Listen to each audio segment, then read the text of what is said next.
On peut avancer. Donc, le projet Éco en soins palliatifs est une initiative nationale de 5 ans qui vise à cultiver des communautés de pratique et à établir un développement professionnel continu. Puis ce projet est soutenu par une contribution financière de Santé Canada, mais les opinions exprimées ici ne représentent pas nécessairement celles de Santé Canada ou de Pallium Canada. Donc, dans un esprit d'amitié et de solidarité, l'Université Laval rend hommage aux premiers peuples de ces lieux, donc étant la croisée du Nyon Wetsiao du peuple Huron-Wendat, du Ndakina du peuple Wabanaki, du Nitassinan du peuple Innu, du Nitaskinan du peuple Atikamekw et du Wolastoquk du peuple Wolastoqwe. Nous honorons nos relations les uns avec les autres et vous pardonnerez ma prononciation si elle n'était pas exacte. Donc, Anne-Marie, je te laisse la parole. Merci. Bonne conférence à tous. Merci beaucoup, Maude. Merci pour l'invitation. Je suis très, très heureuse d'être avec vous ce midi là, pour présenter en fait un état des lieux et, comme je le dis dans mon titre, peut-être un regard prospectif sur ce qui nous attend avec l'aide médicale à mourir au Québec. Donc, je voulais remercier l'invitation de l'Institut de soins palliatifs et de fin de vie Michel Sarrazin à l'Université Laval. Merci, Diane, à titre de directrice de l'Institut. Je vois qu'avec le nombre de participantes, ben, l'intérêt est toujours là pour ce sujet. Je vous avoue que lorsqu'il y a quelques mois, j'ai repris, on peut laisser là, sur le plan de la présentation, j'ai pris les rênes de la chaire de recherche Antoine Turmel sur la protection juridique des aînés. J'avais comme dans l'idée que oui, je discuterais peut-être de ce sujet-là, mais pas tant. Mais je vois que j'ai beaucoup de sollicitations pour en parler. On voit qu'il y a encore beaucoup de changements, beaucoup de choses à dire et aussi beaucoup de juridictions qui se posent les mêmes questions que nous, on s'est posées. Euh, dans les années 2010-2015, là, avant l'introduction de la loi, notamment la France. J'y suis intervenue à quelques reprises récemment et on voit que le Québec attire beaucoup. Là. On a vraiment les braqueurs projetés sur nous parce qu'ils s'en vont probablement vers cette voie-là. Donc, je vous propose ce plan que vous voyez à l'écran. On va commencer par quelques données factuelles et statistiques sur l'état de la pratique actuelle de l'aide médicale à mourir.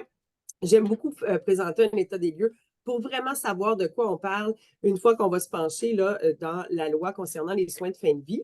Je ferai un très, très bref rappel là, sur la genèse de la loi et la première évolution législative importante, mais l'objectif, c'est vraiment de discuter des modifications introduites par le projet de loi 11, donc la loi 15, en 2023. On verra qu'il y a plusieurs sujets mais il y en a qui sont plus importants que d'autres. Donc, on va discuter des professionnels compétents désormais, des lieux pour la dispensation de l'aide médicale à mourir, de l'ouverture aux personnes ayant une déficience physique grave, de la mise en place, bien sûr, de la demande anticipée d'aide médicale à mourir qui n'est pas en vigueur encore, je le précise tout de suite, mais qui devrait l'être d'ici le 7 juin 2025. Et aussi, fait assez particulier au Québec. Là-dessus, on est très, très fermé, en tout cas, du moins jusqu'à maintenant, sur la possibilité là, de dispenser l'aide médicale à mourir aux personnes dont le seul problème médical est un trouble mental. Donc, on va pouvoir passer à la prochaine et entrer dans le vif du sujet. Vous devez certainement savoir donc que, Diane, tu peux, ou Maud, là, je ne sais pas qui a le contrôle, changer. Voilà, merci. Donc, chaque année, vous devez savoir que depuis, en tout cas, l'entrée en vigueur et la suivante aussi, on peut y aller tout de suite à la prochaine. Donc, depuis l'entrée en vigueur de la loi concernant les soins de fin de vie, la Commission sur les soins de fin de vie rend public annuellement un rapport annuel avec plusieurs statistiques intéressantes sur l'état de la pratique. Et en 2022, donc c'est toujours à la fin de l'année que la Commission publie ce rapport-là, et en décembre 2022, le rapport annuel donc de 2021-2022 relatait que 5,1 % des décès résultaient au Québec de l'aide médicale à mourir. On notait aux Pays-Bas, mais j'ai su par la suite que c'est moins que ça. Là, on parle ici, Radio-Canada, de 4,8 % des décès dus à l'aide médicale à mourir, mais ça serait plus autour de 2,5 %. Et en Belgique, ça serait donc 2,3 %. On va pouvoir passer à la suivante. Un an plus tard, donc, le dernier rapport annuel de la Commission sur les soins de fin de vie, là, j'ai noté quelques statistiques que j'ai trouvées les plus intéressantes. Il y a évidemment beaucoup plus que ça et le rapport est bien sûr public. Vous pouvez le consulter si ça vous intéresse. Donc, ce qu'on voit, c'est que déjà, encore là, l'aide médicale à mourir augmente en termes de taux de décès. On est maintenant à 6,8 %, donc près de 7 % de tous les décès au Québec serait due à l'aide médicale à mourir. C'est donc une augmentation de 42 du recours à cette technique en seulement un an. On note aussi, puis c'est un fait que j'ai trouvé intéressant de relater, le fait que de plus en plus de médecins pratiquants au sein, évidemment, du système public pratiquent l'aide médicale à mourir. On notait environ 7,7 des médecins pratiquants au public, alors qu'en 2019, on ne notait que 3 de tous les médecins qui pratiquaient cette aide médicale à mourir. On va passer à la suivante, s'il vous plaît. Ce qu'on note également, c'est que les personnes sont en majorité âgées de 70 ans et plus, à hauteur de 72 Elles sont atteintes de cancer. Est-ce que ça changera étant donné justement le dernier élargissement, l'ouverture vers le déficit, le handicap finalement? Donc, 63 des personnes ayant eu l'aide médicale à mourir étaient atteintes de cancer. Elles avaient un pronostic de survie de 1 an ou moins à hauteur de 82 et présentaient à la fois des souffrances physiques et psychiques irrémédiables pour 97 de tous les cas. Autre élément important, où est-ce que les personnes ont reçu justement l'aide médicale à mourir? À 55 c'est en centre hospitalier.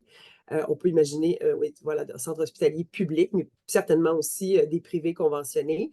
À domicile pour 30 en CHSLD, vous voyez que c'est assez peu élevé, donc 8 ou encore en maison de soins palliatifs pour un pourcentage de 5 Autre fait intéressant, il n'y a pas de délai dans la loi actuellement, sauf on le verra dans la loi, dans le code criminel pour un certain nombre une certaine catégorie de personnes.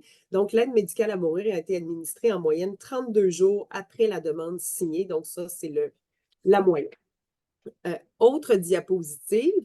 Bon, ici, on note que la presque totalité, donc 99,5 des demandes ont été administrées conformément à la loi. Évidemment, ce taux-là est extrêmement élevé, ce qui est rassurant, mais ça laisse quand même, et je veux toujours le souligner, un 0,5 des cas qui n'étaient pas conformes. Et quand on regarde quelles étaient les indications, les prédispositions de ces personnes, bien, on voit qu'effectivement, pour 16 personnes au Québec, elles ne souffraient d'aucune maladie grave ou incurable telle qu'exigée par la loi. Elles étaient très âgées, certes en très grande perte d'autonomie, donc très sévère, mais sans plus. Donc, c'est sûr que oui, c'est un petit pourcentage, mais quand même, je pense que ça vaut la peine quand même de le mentionner parce que, encore une fois, ces personnes-là, autrement que d'être très âgées ou en lourde perte d'autonomie, ne souffraient donc d'aucune maladie. Donc, la ministre des Aînés, comme vous le savez certainement, s'interroge sur ce phénomène important d'augmentation du taux de l'aide médicale à mourir et a donc, avec les fonds de recherche du Québec, conjointement avec le ministère de la Santé et un groupe de chercheurs, souhaite donc se pencher sur les motivations finalement des Québécois, des Québécoises envers cette pratique de l'aide médicale à mourir. On va pouvoir passer à la prochaine. Donc, et la suivante encore, merci. Donc, simplement pour rappeler, vous devez le savoir certainement, la loi concernant les soins de fin de vie, elle est le fruit des travaux de la Commission spéciale sur la question de mourir dans la dignité, dont le rapport a été déposé en 2012. Vous savez que cette commission-là était une commission transpartisane créée en 2009, formée de 9 députés. Et ces députés-là, cette commission-là a vraiment fait le tour du Québec pour sonder finalement les préoccupations, les questions, l'intérêt finalement des Québécoises et des Québécois envers la pratique de l'aide médicale à mourir. Il y a un comité par la suite de juristes experts présidé par l'avocat maître Jean-Pierre Ménard qui a déposé un rapport. L'idée ici, c'était de se demander, oui, mais l'euthanasie, le suicide assisté relève de la compétence constitutionnelle du Canada. Est-ce que vraiment le Québec a la compétence législative et constitutionnelle pour légiférer dans la matière? C'était ça qu'on voulait se demander et le rapport en vient à la conclusion que oui, que lorsqu'on présente et on traite l'aide médicale à mourir comme étant un soin, bien sûr de fin de vie, ça entre dans les champs de compétences du droit civil, donc du Québec, et donc le Québec avait la compétence pour ce faire. La loi a été adoptée et sanctionnée en juin 2014. Elle est entrée en vigueur, sauf exception, le 10 décembre 2015. Et comme vous le savez, les soins de fin de vie englobent tant les soins palliatifs offerts aux personnes en fin de vie que l'aide médicale à mourir. Et la sédation palliative continue est incluse dans la catégorie plus générale des soins palliatifs. On va pouvoir passer à l'autre diapo. Une première modification importante a été apportée à la loi en 2019, entrée en vigueur en 2020, à la suite donc d'un recours entrepris par Nicole Gladu, Madame Nicole Gladu, qui souffrait d'un syndrome post-poliomyélite, et de Monsieur Jean Truchon, qui lui était atteint de la paralysie cérébrale. En fait, ces deux personnes ont contesté le critère de la mort imminente parce qu'initialement, dans la loi de 2015, il fallait carrément être en fin de vie. Au Québec, on parlait de fin de vie, mais au Canada, dans le code criminel, on parlait d'une mort naturelle, devenue raisonnablement prévisible.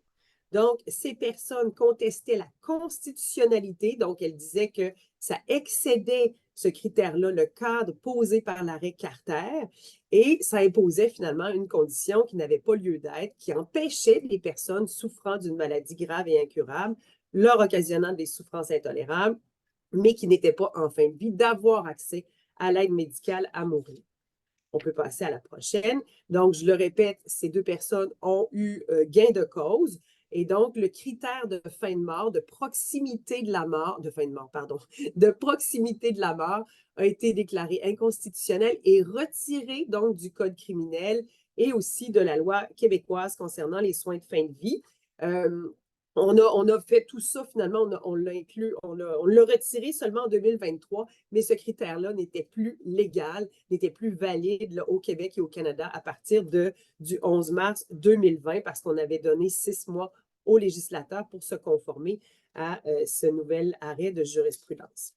Alors, je viens maintenant au vif du sujet, c'est-à-dire les modifications introduites tout récemment par le projet de loi 11, donc qui est devenue une loi annuelle, la loi 15, en 2023.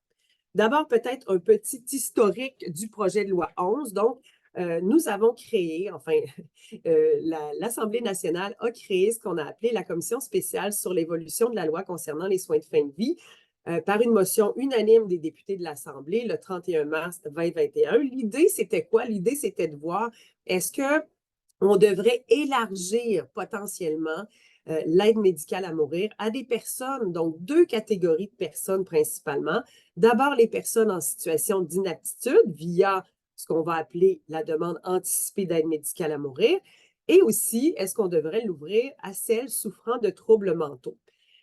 Un rapport a été déposé quelques mois après, donc ça n'a pas été très, très long. Donc, en décembre 2021, un premier projet de loi a vu le jour, mais n'a jamais eu le temps d'être adopté en raison des élections provinciales.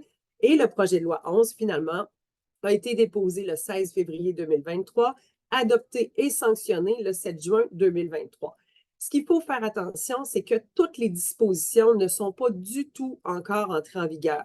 Disons que la grande partie des dispositions du projet de loi sont entrées en vigueur le 7 juin 2023, mais il y a d'autres dispositions qui se sont échelonnées dans le temps quant à leur entrée en vigueur et d'autres ne sont tout simplement pas encore en vigueur.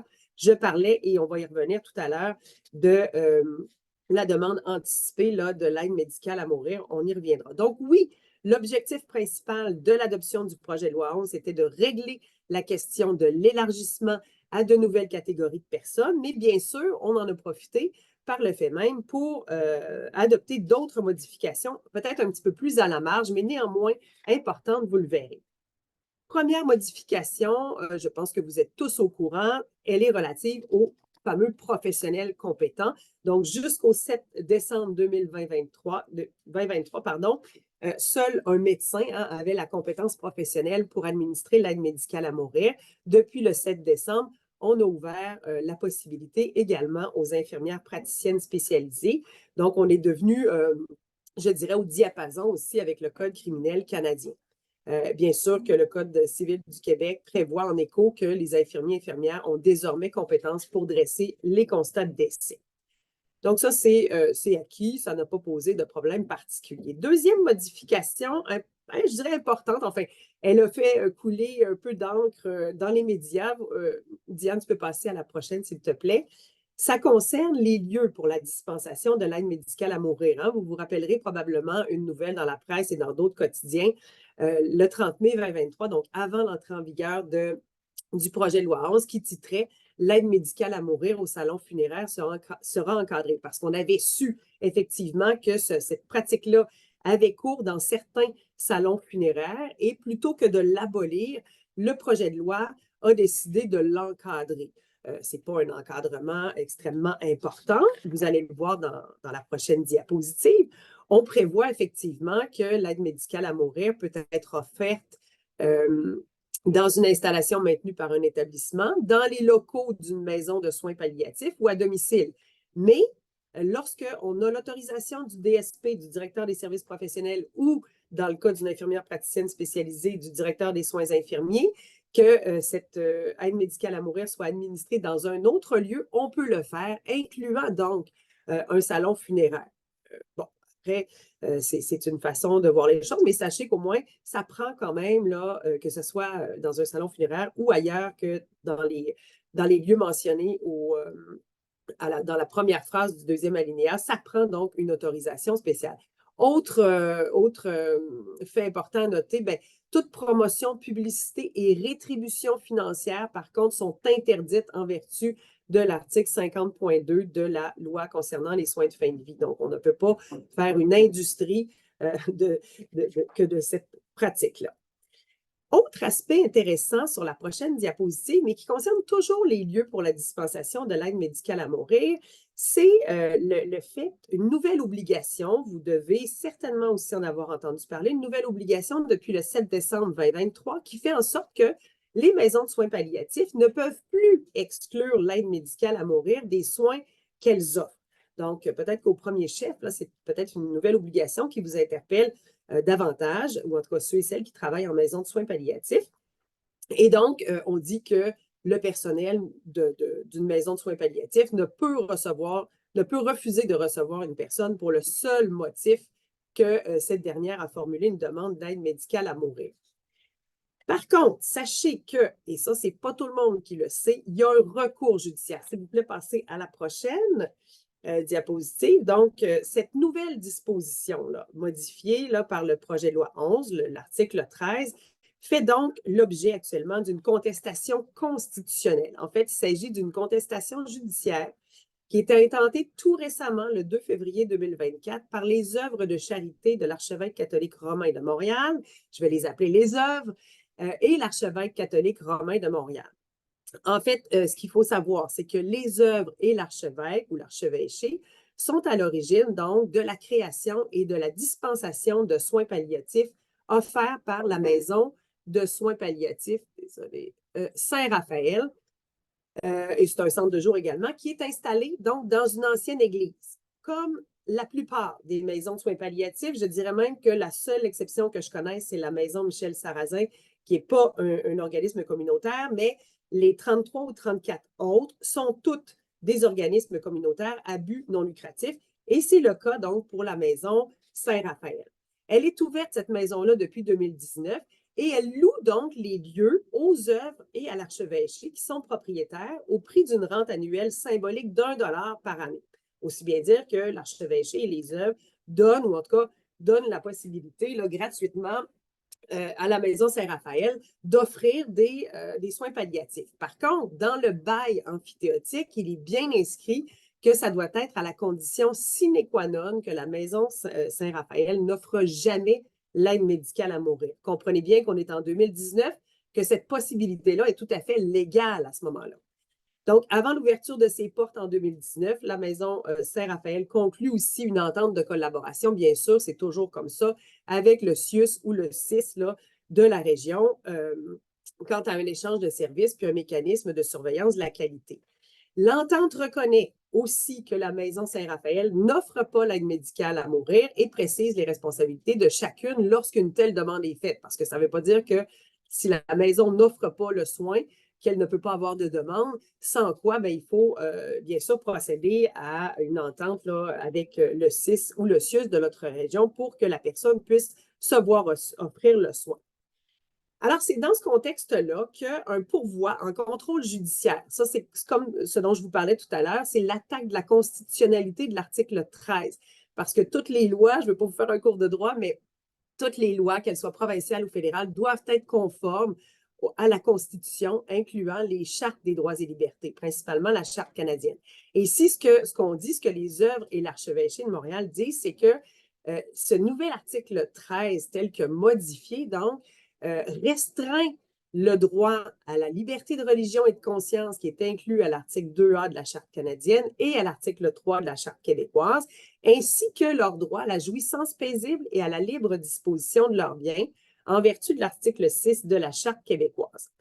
Ils ont fait, donc ça c'est la demande principale qui va probablement prendre quelques années avant, en tout cas quelques mois ou quelques années avant qu'on ait le fin mot de l'histoire et la décision de la Cour supérieure. Entre-temps, ce que souhaitaient les œuvres et l'archevêché, c'est en fait, on demandait à la Cour de surseoir à l'application de l'article 13, le temps finalement que la Cour supérieure se prononce sur le fond. Sauf qu'ils ont fait cette demande-là en Cour supérieure et ça a été rejeté le 1er mars 2024, donc tout récemment. Et leur permission d'en appeler a également été rejetée par la Cour d'appel, donc le 3 avril 2024. Si bien que l'article 13 est toujours valide actuellement. On verra évidemment ce qui va se passer sur le fond. Ça sera très intéressant parce que, bien sûr, ça questionne ce droit à la liberté de religion et de conscience, mais qui est normalement attribué non pas à des entités ou des personnes morales, mais à des personnes. On verra comment, évidemment, ce litige-là va tourner, mais on peut penser que la question sur laquelle devra se pencher la Cour supérieure, c'est la suivante. Est-ce que l'État peut obliger une maison de soins palliatifs chapeautée et financée en partie, hein, pas exclusivement bien sûr, mais en partie par l'Église, à y offrir et donc à administrer l'aide médicale à mourir alors que cette pratique heurte la conscience et les croyances catholiques. Je voulais aussi porter à votre attention l'article 335 de la Loi sur les services de santé et services sociaux qui s'inscrit dans une section qui porte sur les organismes communautaires qui ne font pas partie du réseau de soins et services de santé à proprement parler, mais bien sûr qui sont des partenaires au premier chef, je dirais même, du système de soins et de services sociaux. Ici au Québec, hein, on a de nombreux organismes communautaires sans lesquels, finalement, le système de santé tomberait. Et on dit à l'article 335 qu'un organisme communautaire qui reçoit une subvention en vertu du présent titre définit librement ses orientations, ses politiques et ses approches. Donc, c'est sûr que c'est un article qui va faire partie du litige qu'on va vouloir exploiter pour dire, bien, même s'il y a un financement public, l'organisme doit être libre quand même de voir à dispenser les soins et services selon les causes ou en tout cas la cause qu'elle épouse. Bon, on verra ce que ça donnera. Alors, on peut passer à une autre modification qui est aussi très importante. Vous voyez que c'est un peu descriptif, mais c'est un petit peu l'objectif, puis on verra si on peut discuter plus amplement dans la période de discussion. Une autre modification importante qui est en vigueur, elle, depuis le 7 mars 2024, c'est la possibilité pour les personnes qui ont une déficience physique grave et qui entraînent des incapacités significatives et persistantes d'obtenir l'aide médicale à mourir. Donc, il n'est plus nécessaire, à proprement parler, d'être atteint d'une maladie grave et incurable, mais on permet donc aux personnes ayant une déficience physique grave qui entraîne des incapacités significatives et persistantes à l'obtenir. On peut passer à la suivante, s'il te plaît. Il faut savoir que cette ouverture, cet élargissement était une recommandation du groupe d'experts sur l'aide médicale à mourir et le handicap neuromoteur qui était sous la coprésidence du professeur Jocelyn McClure et de maître Nicole Filion, qui a remis donc à l'Assemblée nationale un petit peu là, avant l'adoption de la loi, plus particulièrement à la Commission des relations avec les citoyens et au ministère de la Santé, un rapport et qui recommandait d'aller dans ce sens-là. Passer à la suivante, s'il te plaît. Donc, selon le rapport, c'est une recommandation qui s'inscrit dans l'esprit de plusieurs lois qui sont internationales. Enfin, la Convention internationale n'est pas une loi, mais sur plusieurs instruments législatifs, je devrais dire, qui sont internationaux ou internes. Notamment, je note la Convention relative aux droits des personnes handicapées qui est signée par le Canada en 2017, qui a été ratifiée également et pour laquelle le Québec s'est dit lié par décret, donc en 2010. On cite également, bien sûr, la Charte canadienne des droits et libertés, donc plus particulièrement les articles 7 et 15. La Charte des droits et libertés de la personne, c'est la Charte québécoise. La Loi sur les services de santé et de services sociaux. Bref, pourquoi exclure cette catégorie de personnes du droit donc de recevoir l'aide médicale à mourir au même titre que les autres.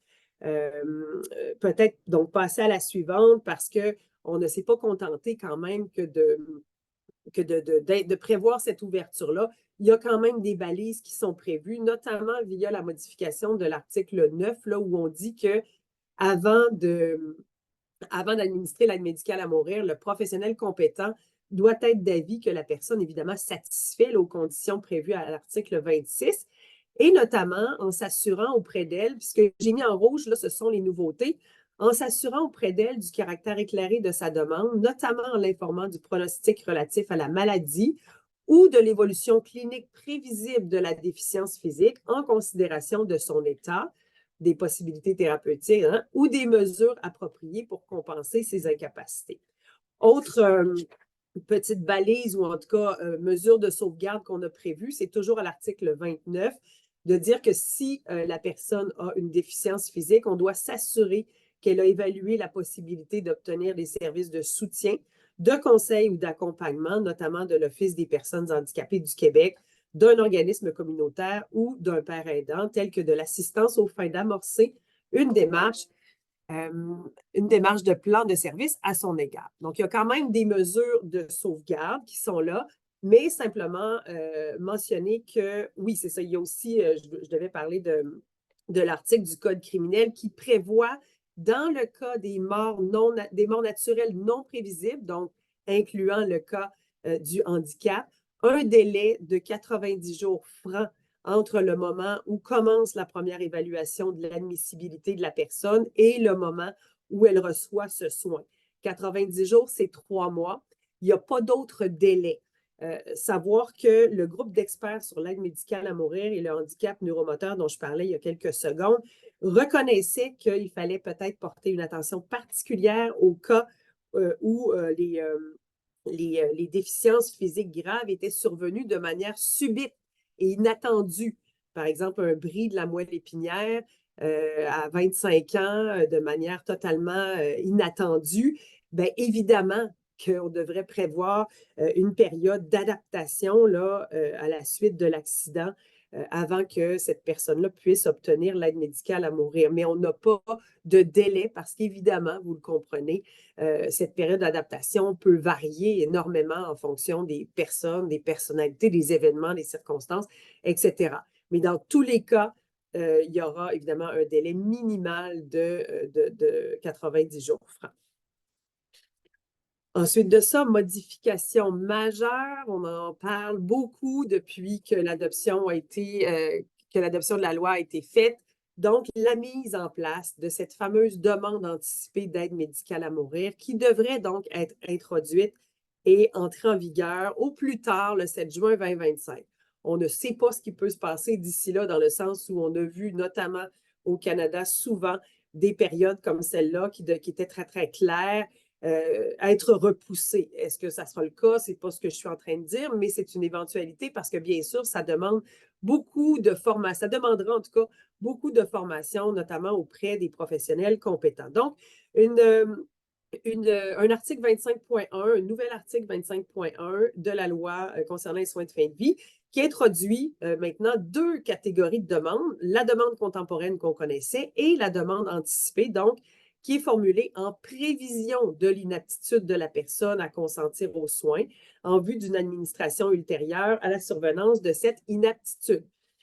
Donc, ce sont des dispositions qui sont particulières à ce type de demande-là, qui sont toutes regroupées autour des articles 29.1 et suivants de la loi concernant les soins de fin de vie, mais qui sont non encore en vigueur. Donc, si vous allez les lire sur Internet, par exemple, vous allez voir qu'ils sont en ombragé parce qu'ils ne sont pas encore en vigueur. C'est important de le mentionner. Et aussi, fait important, puis on pourra peut-être y revenir parce que c'est très intéressant de voir qu'au départ, on avait voulu traiter la demande anticipée d'aide médicale à mourir un peu dans le même esprit et dans le même cadre que les directives médicales anticipées qui sont aussi traitées par la loi concernant les soins de fin de vie, mais on en fait 2 chapitres là, différents, mais complètement, et d'ailleurs, ce sont 2 types de demandes complètement séparés, en fait, si on peut dire, et c'est tout à fait normal, à mon sens, qu'on les traite dans 2 endroits différents et distinctement. Alors, mise en place de la demande anticipée d'aide médicale à mourir, on peut passer à la prochaine. Oui, voilà. Les conditions à respecter, donc, au moment. Donc, on distingue deux moments principaux. Là, puis évidemment que je ne pourrais pas parler de toutes les modifications induites par cette demande anticipée. Déjà, je trouve que je copie beaucoup d'articles. Je n'ai pas l'habitude de le faire, mais je trouve que c'est la meilleure manière de vous montrer ce que ça a amené comme changement. Mais donc, il y a des conditions à respecter, évidemment, au moment où la personne formule la demande, au moment finalement où elle est encore apte et elle se sait atteinte d'une maladie, par exemple, neurodégénérative, de type Alzheimer, qui va mener à son inaptitude à consentir éventuellement et qu'elle souhaite donc demander l'aide médicale à mourir. Bon, conditions à respecter, bien sûr, être majeur et apte à consentir aux soins au moment de la formulation de la demande, être une personne assurée au sens de la loi sur l'assurance maladie. Cette disposition-là revient constamment. Pourquoi? Pour éviter finalement le tourisme justement de l'aide médicale à mourir. Donc, on doit être une personne ici qui bénéficie de la loi sur l'assurance maladie et non pas une personne étrangère. Elle est atteinte d'une maladie grave et incurable, menant donc à l'inaptitude à consentir, comme un petit peu comme l'Alzheimer, par exemple, ou un autre type de démence. On va passer à la suivante. Toujours au moment où la personne formule la demande, puis là, j'ai essayé de mettre en rouge ce qui était important, ce sur quoi on devrait porter notre attention et qui va inévitablement faire couler beaucoup d'encre. Pourquoi? Parce que, d'abord, on dit que la personne, lorsqu'elle formule la demande, elle ne peut pas le faire seule, comme dans le cas des directives médicales anticipées. Ça, on ne prévoit pas l'accompagnement par un professionnel compétent. Or, dans le cas de la demande anticipée d'aide médicale à mourir, c'est formellement prévu. La personne qui formule une demande anticipée doit être assistée par un professionnel compétent, un médecin ou une infirmière praticienne spécialisée. Et là, c'est ça qui est le cœur du sujet, c'est de dire, la personne, elle doit essayer de décrire de façon détaillée dans sa demande les manifestations cliniques liées à sa maladie qui devront être considérées une fois qu'elle sera devenue inapte à consentir aux soins et qu'un professionnel compétent constatera qu'elle présente ces manifestations comme l'expression de son consentement à ce que l'aide médicale à mourir lui soit administrée. Pourquoi je mets autant d'emphase? Parce que c'est totalement inédit dans le droit civil québécois qu'on voit une telle, je dirais, une telle reconsidération là, de ce qui constitue un consentement valide au terme du droit civil québécois.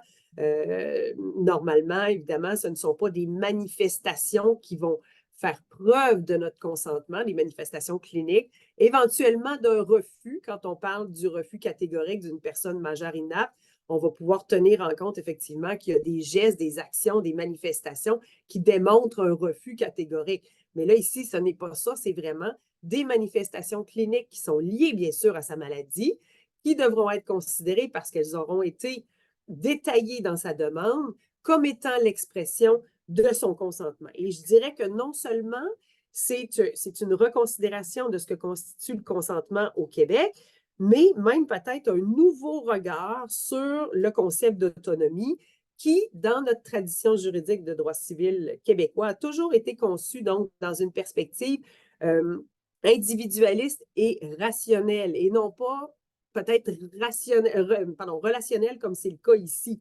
Ici, on est un petit peu plus davantage parce qu'on se fait accompagner par un professionnel compétent. On verra dans quelques instants le tiers de confiance. Donc, on voit que on vient mettre en relation le patient avec d'autres personnes qui vont veiller éventuellement à assurer, non pas qu'il consente au moment de l'obtenir, mais de veiller à la sauvegarde de son autonomie parce que c'est son souhait, en tout cas, c'est celui qui l'aura formulé ou elle aura formulé au moment où elle était encore apte à le faire. Donc, on voit que l'individu n'est plus le seul agent pour faire vivre cette autonomie comme ce à quoi le droit nous a habitués jusqu'à aujourd'hui. Mais en tout cas, moi, je trouve que c'est vraiment quelque chose de totalement inédit. Il va falloir que plusieurs experts se penchent sur cette question-là, peut-être de manière interdisciplinaire. Des exemples de manifestations cliniques, moi, je ne suis pas une clinicienne, mais de ce que j'en comprends, ça peut être, par exemple, de ne plus être capable de s'alimenter seul. C'est vrai que quand on pense simplement à la maladie d'Alzheimer, on sait que c'est une manifestation qui normalement arrive dans un temps peut-être tardif, mais ça va arriver, d'être totalement alité, de faire l'objet de ponctions ou d'examens répétés. Peut-être que la personne ne veut juste pas se rendre jusque-là, ou encore d'être complètement dépendant des autres pour des soins de base. Alors ça, c'est une première des choses, je dirais, c'est vraiment le cœur de la demande anticipée. Ensuite, et puis là, je vais essayer, je vois le temps filer, mais je devrais être quand même bonne pour finir. On peut passer à la suivante, s'il te plaît, Diane. Donc, toujours au moment de formuler sa demande, donc l'assistance d'un professionnel compétent. Ah oui, c'est ça. Donc, le professionnel compétent doit bien clarifier ce fait-là avec son patient que même si il arrive à présenter les manifestations cliniques anticipées, ce seul fait-là ne conduira pas automatiquement à l'administration de l'aide médicale à mourir. À cette fin, il doit notamment l'informer de ce qui suit, la constatation éventuelle qu'elle présente de manière récurrente les manifestations cliniques liées à sa maladie et décrites dans sa demande, ne permettra pas à elle seule l'administration de l'aide médicale à mourir. Pourquoi? Parce que cette aide, en deuxième paragraphe, ne pourra lui être administrée que si 2 professionnels compétents sont d'avis que les 2 conditions suivantes sont respectées. Premièrement, que sa situation médicale donne lieu de croire sur la base des informations, blablabla, qu'elle éprouve des souffrances physiques. Donc, la notion de souffrance. Donc, non seulement on doit être au stade où on manifeste les signes cliniques qu'on avait anticipés, qu'on ne souhaitait pas vivre, mais en plus, il doit y avoir donc une constatation de la part des professionnels compétents de souffrances physiques ou psychiques persistantes, insupportables et qui ne peuvent être apaisées dans des conditions jugées tolérables. Donc, ça, c'est important parce que ça fait partie effectivement de débats. Est-ce qu'on doit se baser strictement sur les manifestations cliniques sans justement constater de souffrances graves, persistantes, ou alors il doit y avoir une combinaison des deux. De ce qui en ressort de la loi, ça devrait, en tout cas, à moins de changement, être cette fameuse combinaison des deux. Autre fait, là, je pense, qui est important à noter, c'est l'introduction dans le droit québécois de la notion de tiers de confiance. C'est un concept qui est connu depuis longtemps en France, mais ici, on ne l'avait pas. Et il ne s'applique, en tout cas pour l'instant, que dans le cas de la demande anticipée d'aide médicale à mourir, c'est-à-dire que la personne qui formule une telle demande peut désigner dans sa demande un tiers de confiance auquel elle confie les responsabilités suivantes, bien, finalement, d'aviser les professionnels de la santé qu'elle présente des manifestations cliniques qui sont liées à sa maladie et qui ont été décrites dans sa demande et qu'elle éprouve des souffrances. Donc, c'est comme une espèce de tiers garant, finalement, de la demande, hein, du respect de la demande formulée par la personne elle-même. Et lorsque un professionnel de la santé se voit avisé par un tiers de confiance, il doit en référer à un professionnel compétent pour que la personne soit bien sûr examinée.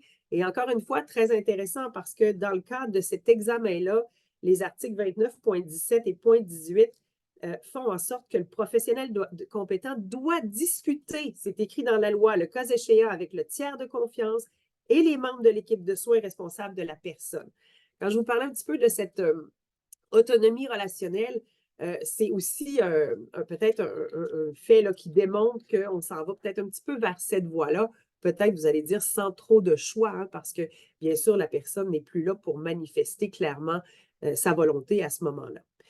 J'ai bientôt terminé. Juste avant, oui, de préciser, bien sûr, que la loi prévoit un droit de retrait, un droit de modification de sa demande d'aide médicale pour la personne qui est apte à consentir.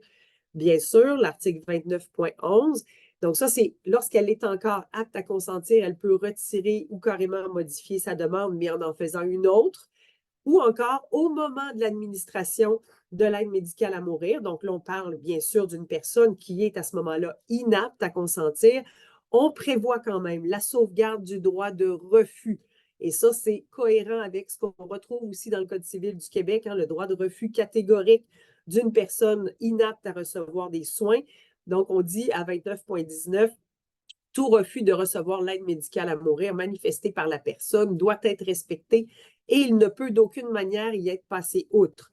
Et on prévoit quand même une petite précision en disant, ben oui, mais parfois, est-ce que ça ne pourrait pas être la manifestation d'une résistance aux soins? Bien, dans ce cas-là, justement, le professionnel compétent doit s'assurer qu'il ne s'agit pas de résistance aux soins, mais vraiment d'un refus d'avoir l'aide médicale à mourir. Mais encore là, j'imagine et j'entrevois des situations assez délicates et difficiles. Et pour finir, ben, donc là, on vient de voir un petit peu les conditions à respecter là, au moment de la formulation de la demande anticipée d'aide médicale à mourir. Au moment de l'administration, c'est l'article 29.1.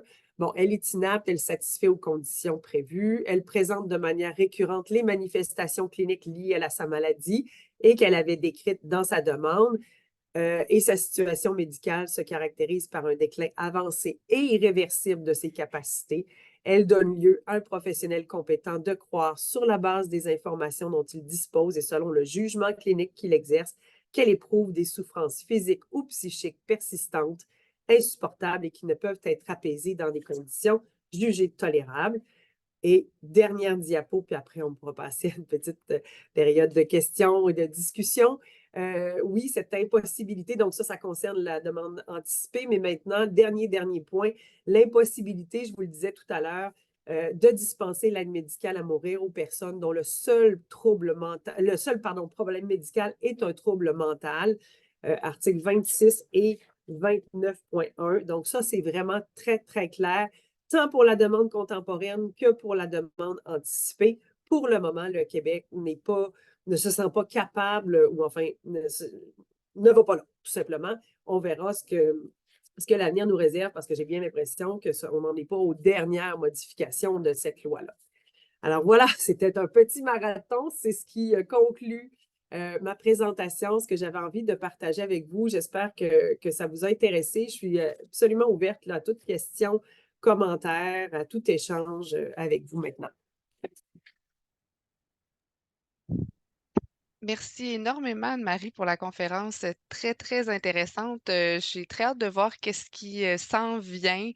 On voit qu'au niveau du gouvernement du Québec, là, ils tentent de faire des représentations auprès d'Ottawa pour que les lois soient modifiées plus tôt.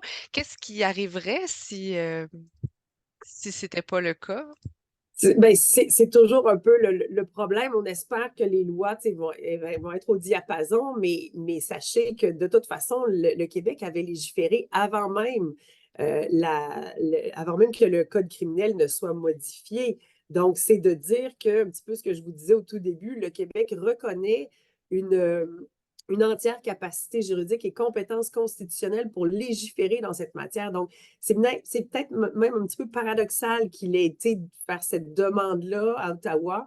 C'est peut-être un petit peu, je dirais, entre guillemets, se tirer dans le pied parce qu'on ne peut pas reconnaître qu'on est complètement compétent. Après, je comprends l'idée de dire, ben, on voudrait quand même qu'il y ait une cohérence entre le Québec et le reste des autres provinces, mais il aurait fallu peut-être affirmer plus clairement que pour autant, nous, on allait de l'avant, puis là, je dis ça si c'est évidemment la volonté du Québec. Mais je n'entrevois pas de problème particulier, mais on verra bien ce qui va arriver.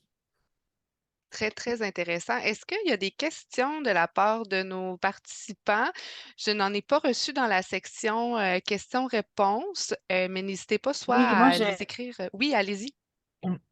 Désolée, Maud, c'est Diane. Moi, j'en ai dans la section questions-réponses. Donc, peut-être d'abord en présentiel et je pose ensuite les questions que nous avons reçues dans le chat.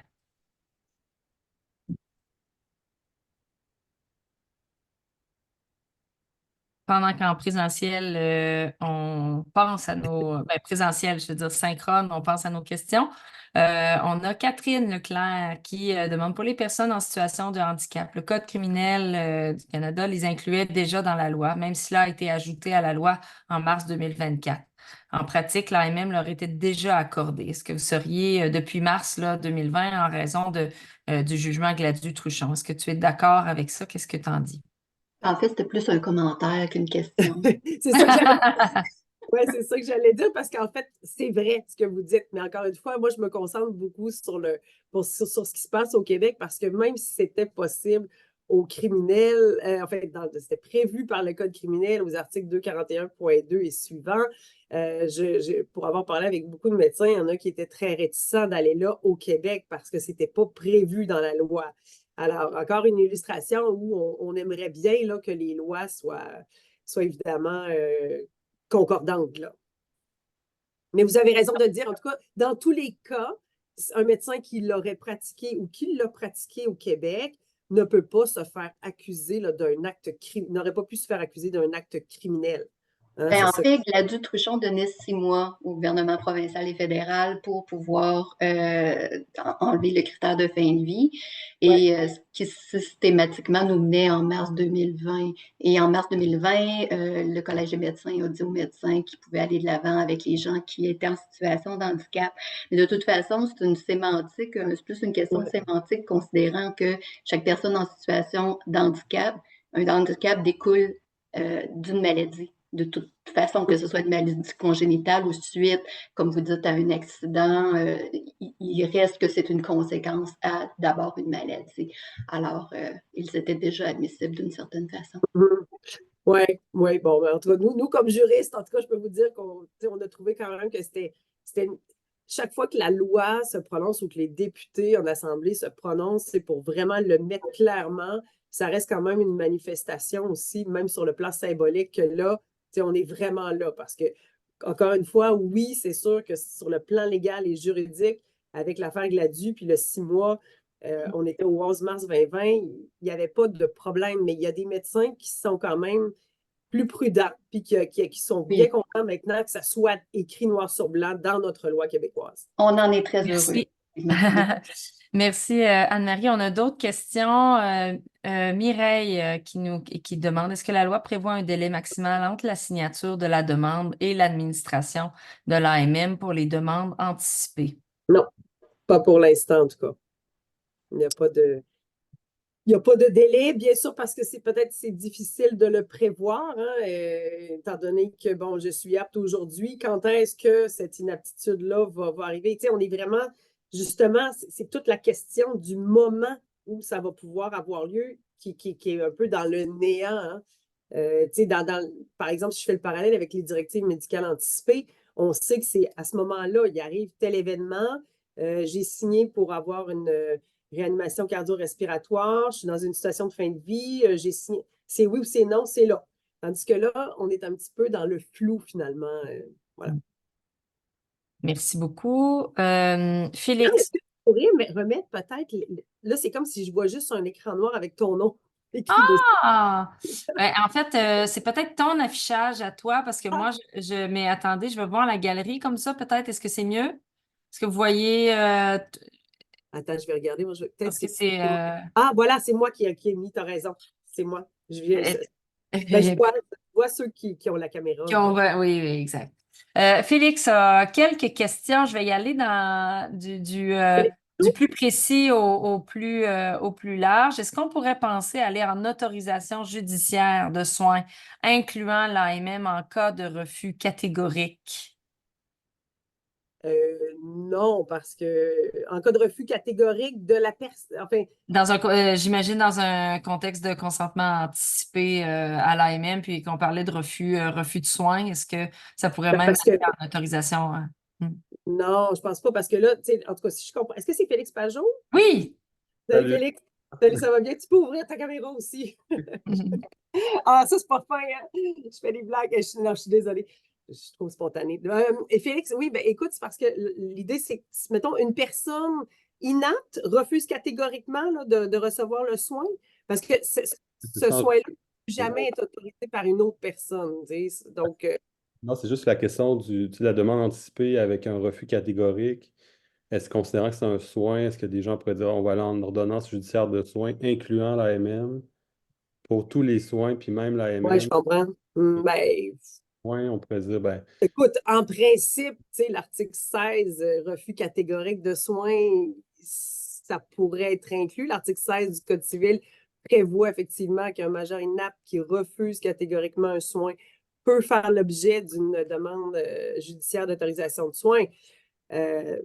je serais surprise qu'on est là, mais c'est une sacrée bonne question parce que s'il n'y a rien qui est prévu là, pour autant, on ne l'exclut pas en tout cas dans le Code civil, puis on ne prévoit pas cette impossibilité-là dans la loi.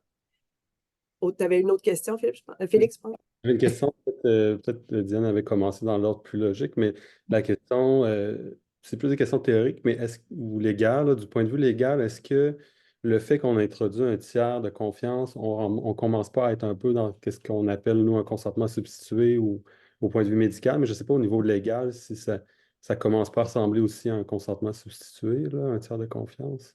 Ben, non, parce que le tiers de confiance n'est là que pour soutenir, aider, finalement, faire le pont entre la personne et les professionnels de la santé, éventuellement les professionnels compétents, pour les alerter de dire, ben, voyez, là, vous ne l'avez peut-être pas vu, mais il commence à avoir des manifestations qu'il avait énumérées dans sa demande, puis il serait peut-être temps de procéder à un examen, on est peut-être rendu là. Je pense qu'il est là vraiment plus pour faire ce pont-là, puis, c'est ça, laisser la personne en confiance. Hein, c'est vraiment comme ça qu'on l'appelle. Mais je ne pense pas qu'il soit. On n'est pas dans l'ordre du consentement substitué, là, à mon avis. On est dans une ouverture vers des liens qui sont importants. Puis, tu sais, c'est le fameux concept d'autonomie relationnelle. Puis, je ne dis pas que je suis pour ou contre, hein, mais tu aurais dû venir à la conférence d'hier de Laurence Ricard. Elle en a parlé beaucoup, beaucoup. Puis, je trouve ça intéressant. Puis là, je trouve que même plus que dans le cadre de la protection des personnes majeures et naves, je trouve que dans le cadre de la demande anticipée d'aide médicale à mourir, on est vraiment en train de créer une brèche vers ce concept d'autonomie relationnelle en donnant plus d'importance aux proches, incluant le professionnel compétent. Tu sais, on a toujours refusé depuis longtemps le paternalisme médical, mais là, tout à coup, on le remet dans le coup. Hein. C'est comme si on ne remettait plus tout entre les mains de l'individu seul. Donc, c'est comme un peu un retour de balancier. Je ne sais pas si. Là, Ouais. je réfléchis tout haut avec vous autres. Tu sais, vraiment, il ne faut pas que vous preniez ça comme du cash, comme on dit. Mais je ne sais pas si, qu'est-ce que tu en penses? Effectivement, la question de l'autonomie individuelle est beaucoup au centre de l'AMM. C'est le paradigme sur lequel l'AMM repose. Mais Ben oui, moi, je trouvais qu'avec la loi, on ouvrait à quelque chose comme l'opinion des experts, l'aspect qu'on a longtemps dit la souffrance est subjective puis il vient de l'individu, mais là, on est plus dans quelque chose d'objectif je suis avec, d'accord. avec le tiers qui dit ah, là, j'ai l'impression qu'il est en train, puis ils s'entendent entre eux pour dire qu'objectivement, la personne souffre. Là, fait que c'est un peu, je trouve un peu un revirement de situation intéressant, disons, Très pour. intéressant. Puis Tout pour à l'autre fait. question, c'est la question du soin. Comment ça avait été défini pour que le Québec, justement, ait finalement la possibilité de légiférer? Tout simplement le définissant comme un soin. Tu sais, l'aide médicale à mourir. Puis ça, tu sais, chaque fois que je suis en France ou ailleurs en Europe, puis qu'on parle dans les colloques d'euthanasie puis de suicide assisté, je suis tellement heurtée parce que nous, on a évacué complètement ça de notre jargon, j'allais dire, entre guillemets.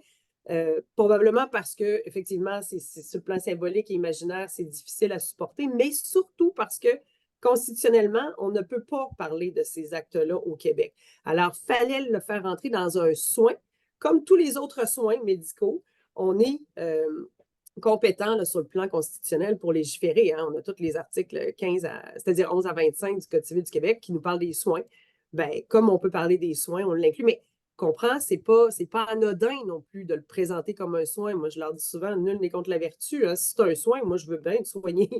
Mais bon, tu sais, ça fait que et est-ce que ça pourrait peut-être être aussi un des facteurs qui pourrait expliquer qu'on est quand même devenu en seulement quelques années la juridiction avec le plus haut taux de décès dû à l'AMM? Puis là, tu sais, j'ai même pas prononcé le mot banalisation. Là, il y en a qui vont jusqu'à dire ça. Fait que c'est ça. C'est pas anodin. C'est pas anodin, mais il fallait en passer par là pour. On est bon là-dedans. Là. Je pourrais te parler de l'union civile aussi. Puis Le temps file. Je vois M. Marco Veilleux qui a la main levée. Peut-être une dernière question avant de clore.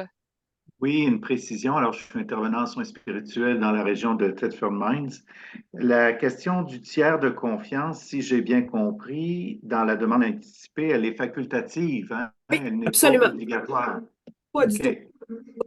C'est pas une obligation, c'est une possibilité que le patient a. Oui, tout à fait. Puis peut-être une dernière question rapide dans le chat. Est-ce qu'il y aura un propre registre pour les demandes anticipées d'AMM? Oui, je pense que oui. Là, je vous avoue que les dispositions technique, mais je pense que oui, là, normalement, je ne vois pas comment on pourrait passer à côté de ça. De la même manière qu'on le fait pour les directives médicales anticipées, il va y avoir un registre, mais je n'ai pas regardé tout le processus. Ça Bien sera, sûr. pardon, peut-être juste pour répondre, là, effectivement, il va y avoir un registre complètement à part. Ça ne sera pas mixé avec les DMA.